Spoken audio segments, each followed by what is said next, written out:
Chase Hooper is not worried about his potential despite a bleak start to his UFC career.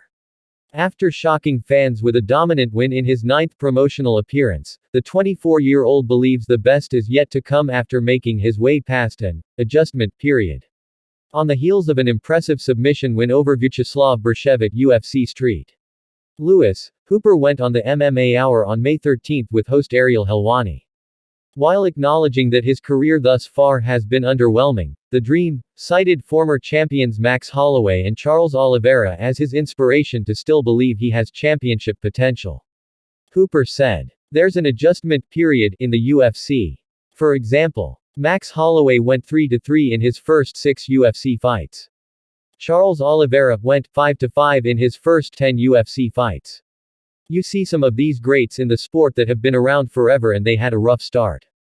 Hooper initially appeared on the UFC radar in 2018, beating Kanan Kawaihi on Dana White's Contender Series as an 18-year-old. The following year, he would debut in the UFC as an 8-0-1 undefeated prospect and dispatch veteran Daniel Tamer in the first round.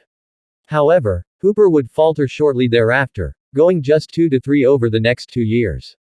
In 2023, the American would move up a weight class to the lightweight division and has since gone on a 3-fight win streak. While the natural progression of his career has seen Chase Hooper develop into the fighter the UFC hoped he would become, The Dream believes he was limiting himself earlier in his career by cutting too much weight as a featherweight. In the same interview on the MMA Hour, Hooper told Ariel Helwani, "It's hard to deny your body that growth spurt that it wants. At 145 pounds, I had to stay vegetarian in order to keep my weight down low enough to make the weight. Now at 155 pounds, I'm able to fill out. At 145 I was dying." With the win at UFC St.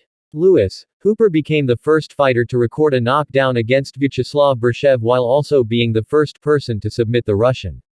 Bershev entered the fight with a sizable striking advantage on paper as a former kickboxing world champion but landed just 2 significant strikes the entire fight.